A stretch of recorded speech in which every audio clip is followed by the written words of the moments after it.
For all of you today, my name is Patty Thompson, and I am a third-generation duck farmer. I guess what I wanted to tell you a little bit about where we all started. And I'd have to say that honestly, like a lot of business, we started just because. There was no grand strategic plan. As my sister Robin explained in the video, my grandparents started with a few chickens and a few ducks. The ducks sold first, so it didn't take an MBA to go, ducks it is. Duck production, they learned quickly, required a great deal of creative solutions, and I'd have to say that my grandfather was famous for innovating and finding ways to make things work. He was like the ultimate MacGyver, and that optimistic attitude has been our family culture forever. The business waddled along in the early years, but it wasn't until Canada's immigration policy changed that we saw growth. The change opened the doors to new Chinese Canadians whose diets happened to include a very tasty bird. At that time, my dad took the business in a unique direction. He made an agreement, a partnership of sorts, with a Chinese family to distribute fresh ducks to the growing Asian community. And how great is this? Just on a handshake, no contracts, no lawyers, no anything. They had a business that still flourishes today. It's pretty cool. So like most ag businesses, we've had many ups and downs, from barn fires to bankers knocking on our door. But if you ask me how we moved the needle and started to grow, I'd have to tie it into a tragedy that hit Ontario. In 2002, SARS hit Toronto, and it quickly affected the Asian community in Toronto. In fact, Toronto was the only city outside of Asia that was affected, and it instantly became a media sensation. The World Health Organization posted travel bans to and from Toronto, streets shut down, businesses closed, and everyone was afraid of this great epidemic. Translation, overnight, the bulk of our business stopped, and so did our cash flow. For us, it was our TSN turning point. It was a wake-up call not to have all our eggs in one basket. We knew we could never put ourselves in this position again.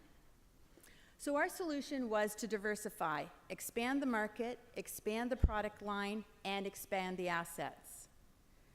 We purposely sought out new markets and new opportunities. In markets beyond North America, we found customers who believed in Canadian agriculture products, and I'm sure some of you have found that too. They trusted our food and our inspection system. It was clean and safe. The next step for us in diversification was even bigger and better. We needed to diversify in products offered and the kinds of customers we served. So we needed to make duck more user-friendly and give customers something unique. With the enthusiasm for our duck products and what we would believe to be the future of our business, we took a bold step.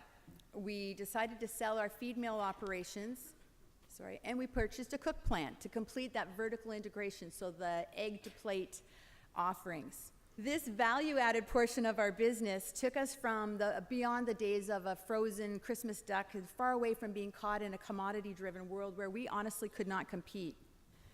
So with that in mind, we invested in a new home on our main farm. It's an office that houses all our admin team, our live production team. It has a vet lab and meeting rooms, but most importantly, the Farm Fresh store and demo kitchen, where we can serve samples, run training sessions, do some consumer testing, sell our Farm Fresh products, and the best part of all, just chat directly with customers. People matter. They matter so much. We have 1,497 years experience in our business. And it's what I believe is our biggest competitive advantage. We have a business in which people care. They care about the flocks, they care about their coworkers, the company, and very importantly, they care about the food that we produce. We embrace education and training, and we take advantage of outside consultants. We're super open to bringing expertise in and going out to see what we can learn from others, like this conference today. We host training sessions from food safety and humane handling to leadership and management classes. We offer flexible schedules and have opportunities for folks needing special accommodations. We also are involved in a lot of, we invest in our industry, I guess is the best way to put it. So we have scholarship programs and special projects. We work with the University of Guelph. We have co-op opportunities. We have internship opportunities.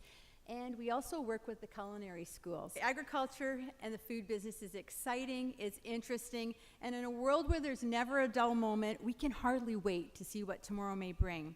Go get 'em, girls!